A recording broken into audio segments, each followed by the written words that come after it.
farmer to enable him or her to do the activities in the field. So in the vertical direction, all the information which is flowing is completely free for the farmers. And in the horizontal direction, you have again the pride sitting in the middle, and then the input companies and the markets. So if you look at a typical value chain, you have the farmer in the middle, and on either side you have a whole bunch of middlemen who are connecting the farmer to the markets on one side and the input companies. So between the middlemen, typically they suck out about 60% of the value from the agri value chain. And this is the reason why the farmer is getting crushed on both sides, and he or she is not really able to assert their importance.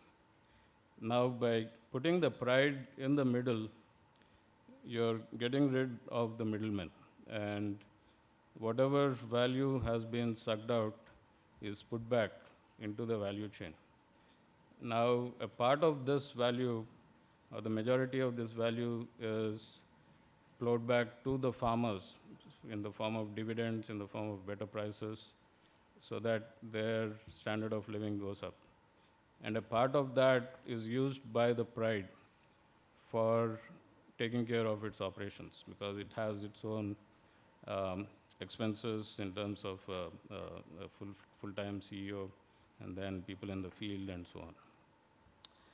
And of course the marketing people. And a part of it is used by the technology players to provide the technology backbone. So we are working, and the key thing here is TCS is working with a lot of other technology players to create a fertile ecosystem which can be adopted by the pride. So we are not married to our technology. So even though we've got quite a lot of technologies which are world class, so if you find that somebody has got better technologies, or if a pride requires that technology to take it forward and it can be better used by them, so we create the avenues for that new technology to be plugged in. So at the end of the day, we are looking at creating this ecosystem where everyone benefits, and the pride and the farmer, they become the ultimate beneficiaries of this full thing. So so I'm just finishing up. So we've got quite a few awards, and as I keep telling my team, these awards don't mean anything unless we translate it into something meaningful in the field. And I'll just leave you with that. Thank you. Bye. So Srini gave us a bird's eye view of some very practical application of the digitization of agriculture. And now I have pleasure in asking Sitanshu Sheth to make his presentation. He is the co-founder, CEO at AgroStar, and handles sales, innovation, and financial verticals. He's an ex-KPMG consultant with 9 years of work experience in market assessment and entry strategies across retail, real estate, and manufacturing sectors. And that experience has made him to get into the business that he's going to just talk about and explain to us how he is using digitization for his business. Thank you, Mr. Sengel, for the introduction. I'm part of AgroStar, which is a 3-year-old startup in the agri-tech space. We are looking at building a marketplace for agri inputs for farmers. And we are looking at this from the India perspective, that on an average, that's our customer. That's the farmer with an average land holding of about 1 hectare. We are talking about 60,000 rupees per acre of income, which is about $1,000 per acre. And how do you service this customer? How do you give them a better solution? At the same time, how do you make a profit? And that's what we guys are working here at AgroStar. Just to give you a context around what are we doing, what are we solving. So the first thing from an India perspective, from a farmer which is in a remote village, information is a big challenge. So getting the right information at the right time um, is an extremely critical piece, and they still don't have that. In the local language, they still have to depend on local retailers. Some of them are very good at it. Most of them are still not, which is inclined towards just selling their product. So information is a big gap. Second being service. There's absolutely no concept of a service being given to farmers. And it comes out in season where people have to stand in queues, they have to visit retail stores multiple times, but at the same time, there is absolutely no concept of service yet. Uh, Quality, another very important parameter where the farmer always thinks that, did I get cheated? Did I get the right quality? Did I get a fake product? Did I get a duplicate product? These are still very on-ground problems being faced by farmers here, right? And the last one in season being price, that very often they're all used to paying over and above what's printed on the box. Now, these are the common challenges, common problems being faced by these farmers that we are trying to solve here at AgroStar. The solution is what we are building here. At the same time, even from a supplier's perspective, there are a lot of challenges, right from increasing distribution reach to getting last customer level information to managing stock at multiple locations to basically try and dealing with the market, which is still 70% non-branded, which is very local, and most of those are substandard products. So at the end, the farmer is the one that suffers because of lack of quality of products. So demand side problems, supply side problems, how do you solve it, right? And that's what we are building here, a marketplace that helps both the customer, which is the farmer, and the manufacturers as well. Only one big problem for a marketplace to exist. There's still no internet. So how do you build a marketplace without internet for the Indian farmer? And that's what we did here. We built it over a call center, over a missed call concept. So which is very, very different, again, very Indian, that all that you have to do as a farmer has to do is just give us a missed call on our helpline number. We guys call them back. And over a call center, we explain them on the region that you are in, on the soil type that you are. These are the recommended 3-4 seeds that you can sow, and the farmer selects one of those.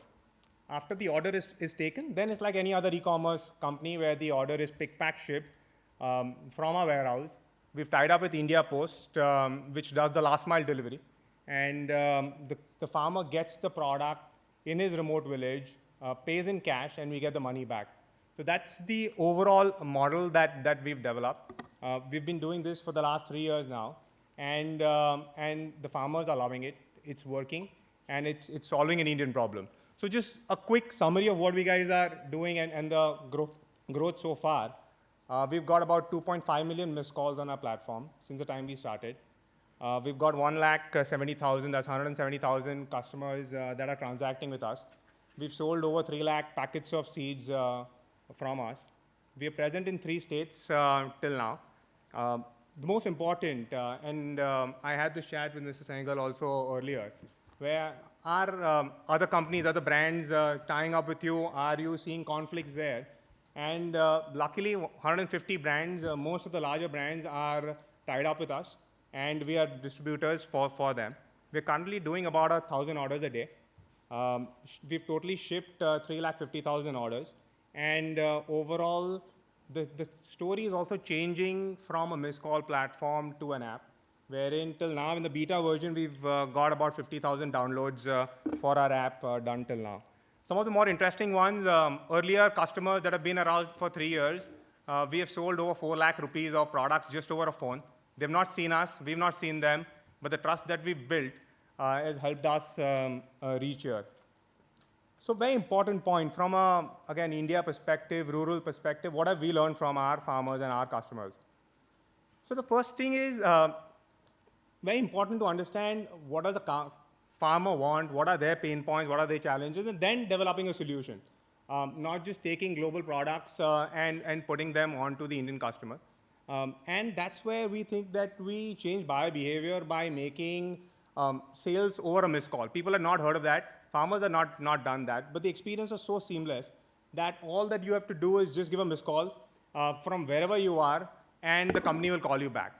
And the kind of technology that we used was very simple. The farmer doesn't know about technology, right? And the only thing that he knew, he had a missed call, he had a phone, simple phone.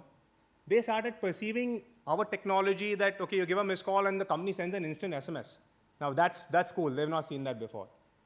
They get a 30-second pre-recorded clip which they listen to and they think, okay, this is really different, and how can somebody send us a clip in less than 2 seconds of us giving a missed call? And these simple things worked. And that's what we built on. So about 67% of our farmers listen to their entire audio clip of 30 seconds that we send out. Simple, small things, again, over a call center, when a farmer calls up, we address them as, yes, sir. And we've got farmers that have told us in our first time in our life, somebody has addressed us as sir. And these are small points of service that just helps you to go along, right? And you don't have to do a lot of marketing. It's just the word of mouth that spreads after this. So very small points, similar. When we sell products here, the point is not, okay, it's a 20% discount. It's simple thing that you get an original bill, an invoice. And these guys have not got an invoice before. And they are like, okay, pakka bill milega, send it to me. And they call us back saying, okay, I really got an invoice. This is the first time I've got an invoice. So these are the things that we've been working on. And that's been helping us to grow from where we are. At small agri fairs, to engage with the customer, all that we do is you come to a stall. A lot of companies giving out freebies and bags. For us, you have to earn it. You give a missed call on our platform, get attached to AgroStar, and people will flock for just to see that what's this new technology. When you give a missed call, are you really getting an SMS back? Are you getting a simple call back? And they do that. And they're shocked, actually, to see that I got a company call back from the company. And that's how we've been growing this thing. So this is the customer-facing technology, right? And at the same time, at the back end, what else are we doing? So at a customer level in India, nobody else has got customer-level data of lakhs of these farmers. What's the buying pattern? What are they buying? What are the price points? What are the brands that they've bought? What's the region of their purchase? And we've captured this data because it's all transactional for us, right? And a profile. So that's a profile for a simple farmer that he's bought 15 times, he's bought worth 50,000 rupees. What's the split between the 3-4 key categories that we deal in? And how do you use this data now? So simple patterns, again, that when you collate the 2 lakh farmers' data and understand what is happening, very, very simple things that you can observe that, okay, farmers that have bought seeds from us in a particular region, if they bought cotton seeds, automatically in 60 days, a flowering nutrient message goes to them. Similarly, in 75 days, the next message goes because that's a problem for flower dropping for a particular crop. Similarly, in 90 days, there's a ball formation phase for the crop, and that's how a simple message goes. Farmers react to this. They see this in their local language. They read messages in Gujarati, Marathi, and they respond and they call back, okay, this is the problem that I'm facing. Why don't you send me that nutrient? And that's just simply using basic transactional data to sell and to give a farmer what actually he wants and giving him improve his yields. So the story is changing now. This was how we started 3 years ago. This is what gave us the footing to understand what the customer is like. And the interesting thing is happening now, where the same farmer is calling us up and saying, okay, abhi 3 saal se miss call pe le rahe hain. We've just bought a new phone. We've started using WhatsApp.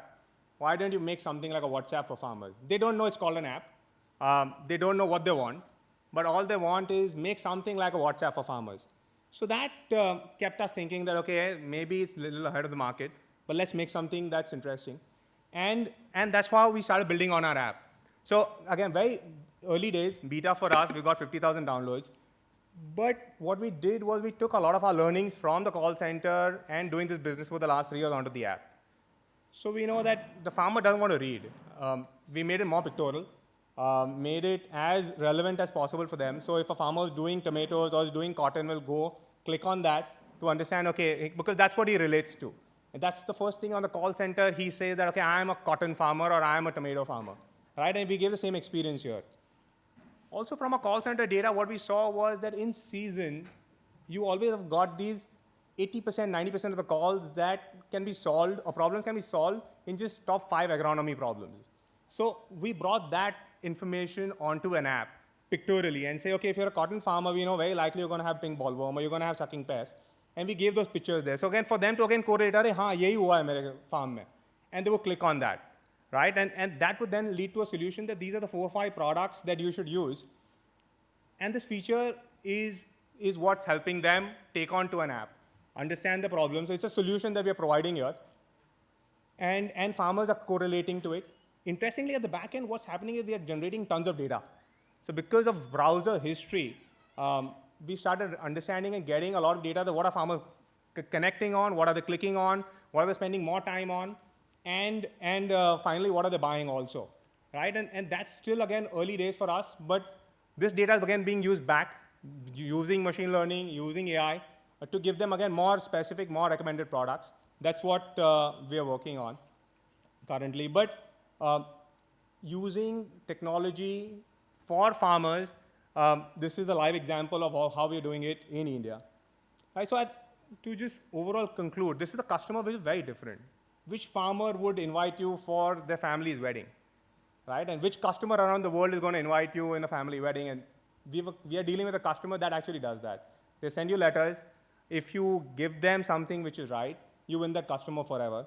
And you get 5 phone calls in your call center saying that, okay, I got a 20% incremental yield because of the right nutrient.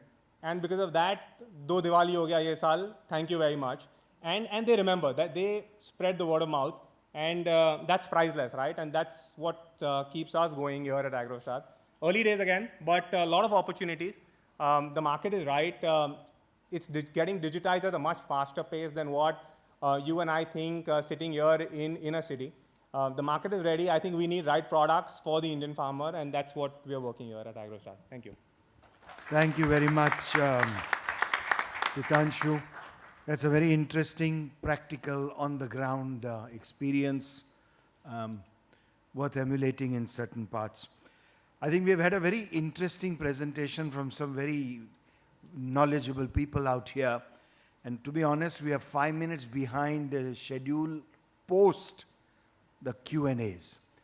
But if the audience is interested, I'm quite willing to spread this for another 10 minutes for any questions that you might like to ask the panelists or anybody here.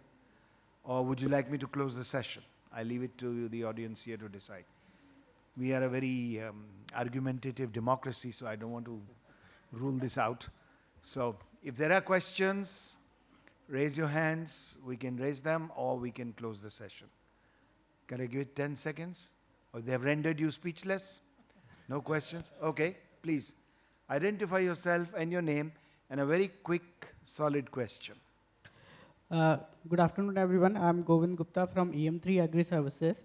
I would like to ask about the Grow OS.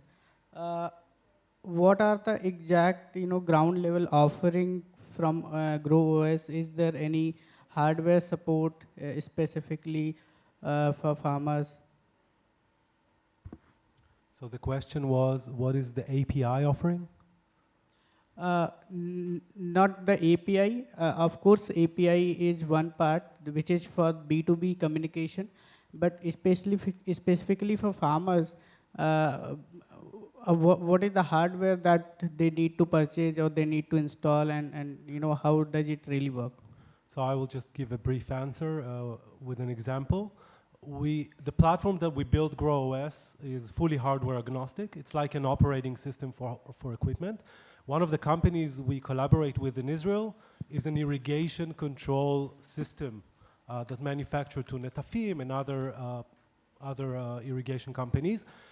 We help them design an irrigation controller for less than $30. Okay, this is the equipment cost, and the reason they can do that is because all the brains of the system is in the cloud. Okay, it's SaaS based, so the system can control up to 10 valves. Okay, it has a SIM card of 2G, 2.5G, 3G.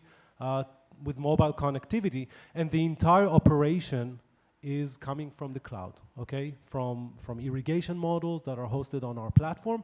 We think that this offering, for example, can be in a price point that can be suitable for the Indian market because it's affordable. $30, it's affordable. This equipment sits in the farm for 15 years, okay? So this is the type of scenarios that we're looking at. Any other question? Yes, please.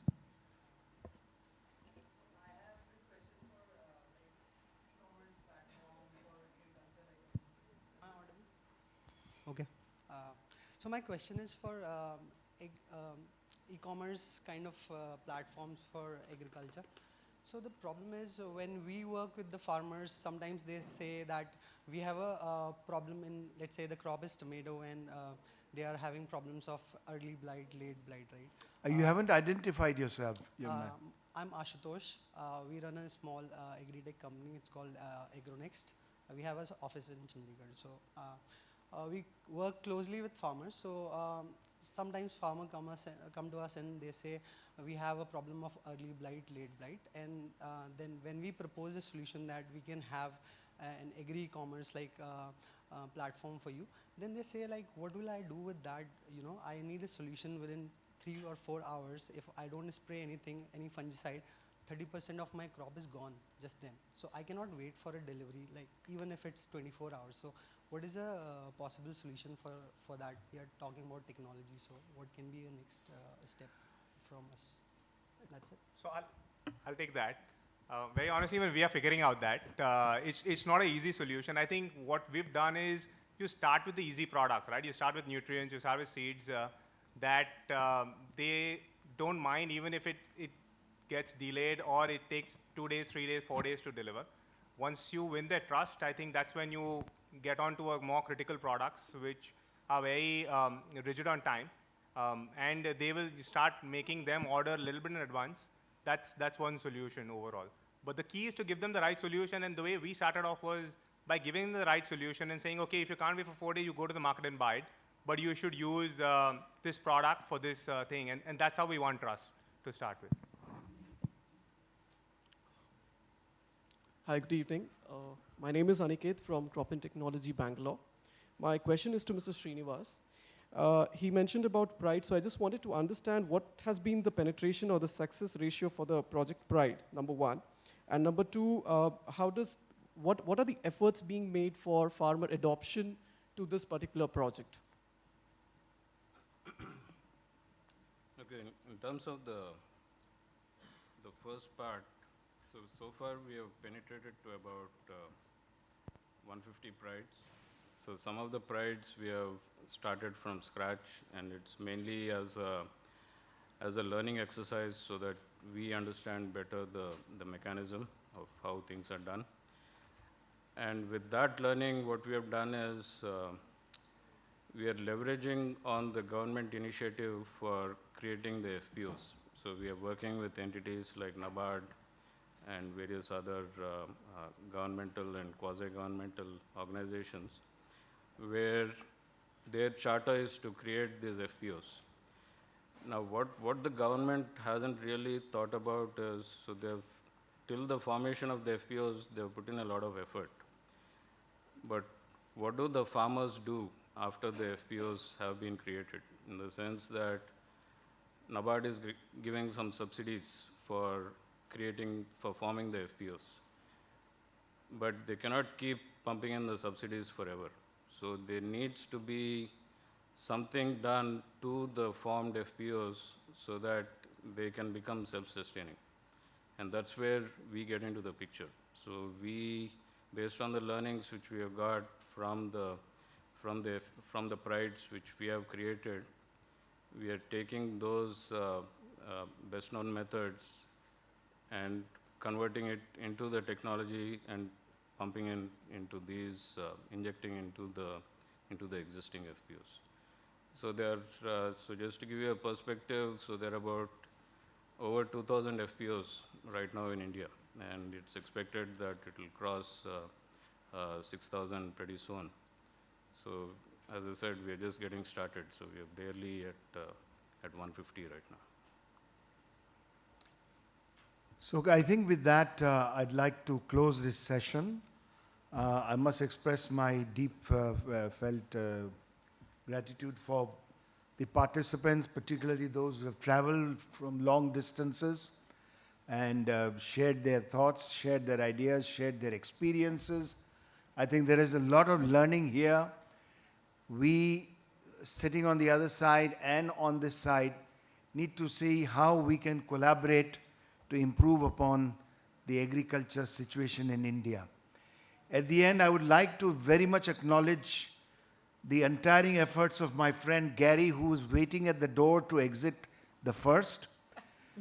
But let me tell you, he was the one who entered the first. I mean, he has been building these bridges with India, and I mean, I've been associated with him now, Gary, about 10 years now? 9. So we have worked hard because he believes, I believe, and I think we can say that with great amount of confidence, particularly after what we heard throughout the day from our visitors from Israel, of the amount of work they have done on digital technology and its absolute relevance to what we could do. And what really amazed me today, and which was always a matter of concern for me, was that when we looked at it today, we realized that we are looking at an extremely cost-effective bunch of technologies that are easily adaptable and adoptable for Indian conditions. So I am very hopeful that people in India, some of you might be like starters, some of you who are in the business, would take this opportunity to collaborate on this and bring prosperity to Indian agriculture. So once again, my thanks to you all panelists, to you all audience for being with us the whole day, participating with such enthusiasm. And Gary, thank you for bringing this 15-strong delegation and for your untiring efforts. God bless you all. Bye-bye. Thank you so much. Thank you so much, respected speakers.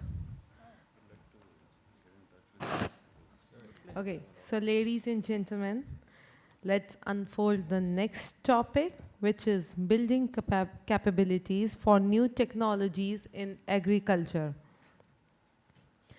As Indian agriculture progresses towards faster adoption of new generation technologies, there will be immense opportunities for skilling and capacity building amongst entrepreneurs and farmers availing these technologies. This season will focus on the opportunities for building capabilities for better adoption of new technologies. Creating synergies remain critical to help this ecosystem gain rapid momentum. And so for the same, I would like to invite over here Mr. Rotash Mal, Chairman and Managing Director, EM3 Agri Services Private Limited, to take over as session moderator. Let's welcome him. Please give him a big round of applause.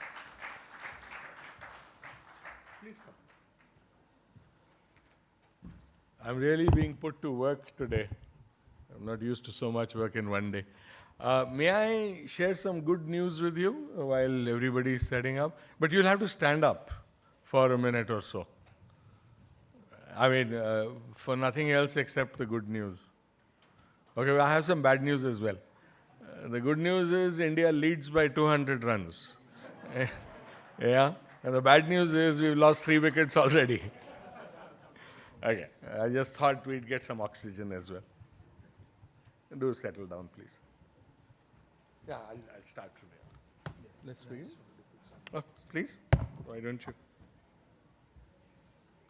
Oh. You want to make a presentation? Okay.